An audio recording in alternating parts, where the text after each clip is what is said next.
Good morning and happy Wednesday for everybody. This is the third day of the ICFP 2025. Please welcome and then have a round of applause because today's session is going to be very interesting. Today is the Media Hook FPNN interview show on pronatalism. Welcome back again with me, Dina Chaerani, your SRHR Barbie, and it's an honor for me to have my own speakers today, coming right away from Canada, our amazing Nandita Bajaj, the Executive Director of Population Balance. Thank you so much, Dina. It's great to be here. Okay, Nandita, you know, the topic is quite interesting. Maybe some of people not realize what is pronatalism. Probably they know, but it's just like, you know, we need to set the record straight by today, okay? But before we come into the conversations today, because it's going to be around 14 minutes, 15 minutes, I want to know more about the pronatalism and what is actually the population balance, if you can introduce yourself. Sure. So Population Balance is a U.S. nonprofit organization that looks at the links between reproductive rights and how it's connected to pronatalism, which I'll explain in a second. And how it's connected to population growth and also the ecological crises that we're experiencing. And pronatalism is a combination of social and institutional pressures placed on people, primarily women, to have children and to have large families.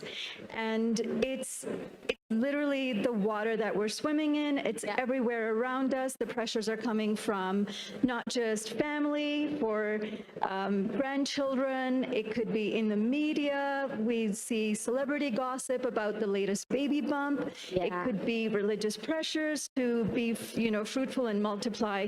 It could be state-sponsored pronatalism where you're getting tax credits and baby bonuses for having large families. It's super interesting. I mean, you mentioned a little bit about religion pressures.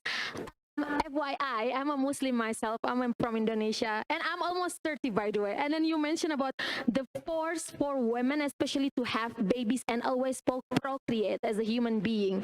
Me, myself, actually, because like it's almost reaching the aging out, and then people think that, oh my God, you're gonna get expired.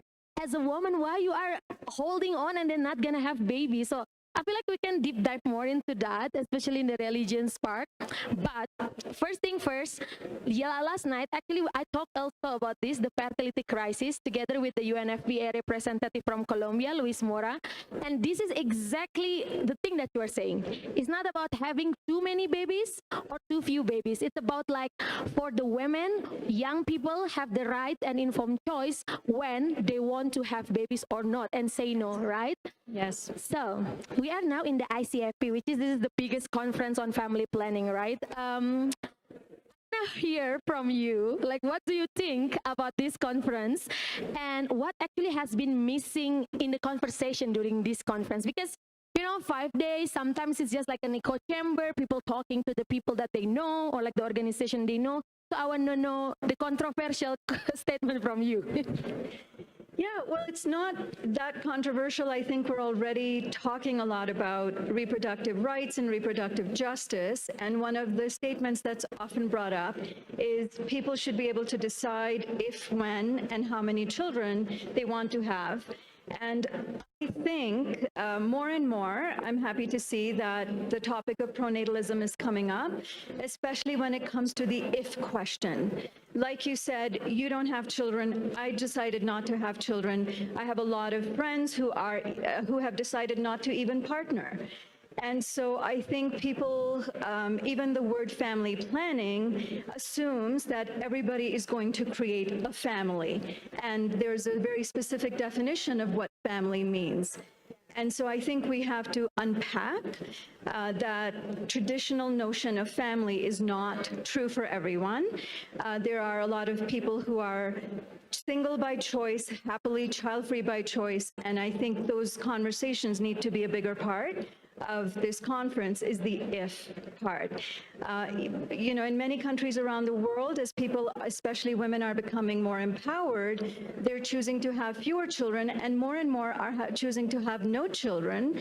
Approximately 20%, for example, in the US are child-free by choice. And I think that population often is left out of Yeah. the conversation. Okay. And do you think it's actually like happening, like this kind of discussion here now in the in the ICFP itself, or do you think that it's still like, yeah, you know, it's there, but it's not really like that loud?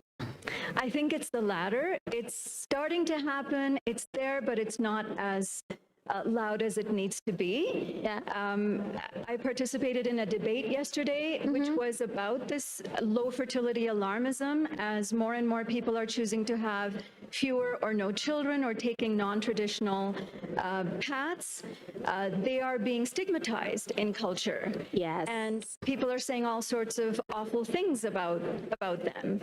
So we need to challenge that narrative, and I think our community, the family planning community, the reproductive rights community needs to be a lot more vocal about non-traditional pathways that people are taking and not feed into that narrative. Yes, that's actually very interesting when you say that, like, because I think it's not a box that can fit for everybody as well. And then like, it's interesting that if we know about this, then we have the informed choice as well, right? I want to know because like well, I don't know how old are you, but then we come from sort of like different like generations. But now even my generations, I myself, I have partner, but we decide that, no, I think we just want to, you know, be a child free and then don't want to have kids and then just enjoy each other's company. But also, this is 2025, and actually many people do not know that they actually have choice. I want to know, how about you? How was that situation back then? Because even up until now, this is still like questionable, you know? Definitely. And yeah, I'm 44 today, and Today, as in today, your birthday? no, I'm 44 years old, and I was raised in India, which is a very traditional patriarchal country, and I was raised kind of believing that motherhood was my destiny. I was eventually going to get married and have children, and I moved to Canada when I was 17, and I met my partner, who is Canadian. And when we started getting serious in our relationship, he asked me what I thought about having children, and I didn't even know that I had a choice. I literally said to him, "What do you mean? Don't we have to have kids?" Because everyone I saw growing up in India had children, so I thought, well, of course you have to have kids. And when I found out that I had a choice, I was shocked and thrilled that I could choose not to have kids. And I was 28. So quite liberated, but still I didn't know that I had a choice to not have kids.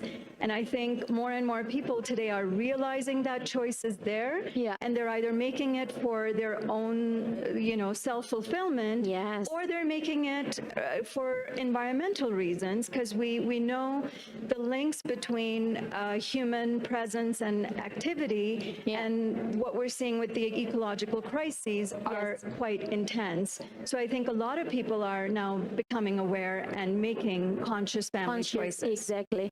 No, it's interesting when you talk about like ecological crisis, but I feel like also this kind of statement has been used to weaponize us back as a women, because like from the report of the State of the World Populations, when it's saying that the critical or like fertility crisis, people said it's because of the woke women. There are too many feminists, and then they decided not to have babies, and eventually we're all gonna die because of that. How do you think about that? Because like I was asking that to Luis Mora last night. I would ask you about this now. Yeah, I think this narrative that women are failing to produce enough babies, whether it's for religious reasons, for economic reasons, or for nationalist or anti-immigrant interests, it's really coming from this pronatalist push that is not something that's new. I think a lot of people think that pronatalism started a couple of years ago when Elon Musk started talking about it. Yes. But pronatalism has existed literally for thousands of years, since the start of patriarchy, which is when empires and nation states needed to strengthen state power, and they started pushing women to produce lots of children for that. So I think we need to understand that pronatalism is the oldest form of reproductive control. And women's reproduction has been controlled for thousands of years for other agendas. And population really only became a problem because of pronatalism. So we shouldn't be afraid of the word population. We should actually own the narrative around Yes. population, because it's only the lack of reproductive agency that has led to the exponential growth in population that we have today. And that makes women think like, I don't have choice because eventually I have to procreate, right? Yes. Okay, now I want to move on to something more like fit into current situation. You are now in the FPNN, the Family Planning News Network, one of the biggest family planning news in the world. I want to ask you actually, what actually the role do you think educations or media or even young people like me, because I'm a content creator, I want to hear from you, that we can play in challenging populations taboos and also promoting the informed, equitable choices? Excellent. Yes, I think media and education are incredibly important in helping to shift the narratives around reproductive rights and pronatalism especially. I think social norms for hundreds and thousands of years have played a huge role in Yes. telling us what's normal, right? That's what social norms do. It tells us how we should fit into a certain box so that we can belong. Exactly. And so I think more and more people who can start challenging these dominant narratives around what's considered a family, what is the role of people, especially women, that our role is not just tied to our reproduction. If we choose not to be mothers, that's a deliberate path. If we choose to be mothers, we can do many other things, that it's a real choice available. And so I think shifting social norms can be a really excellent opportunity to do through media and education by helping to platform non-traditional voices, people who are happily single and thriving, people who are child-free and thriving, people who are childless but have found a pathway out of that grief. There are so many other family types that we don't talk about outside of this traditional heteronormative family with children. Exactly.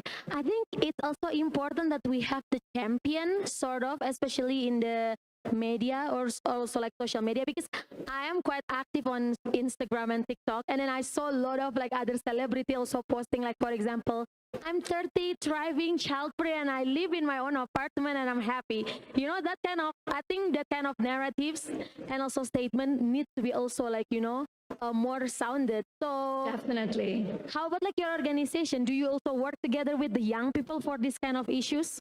We definitely do.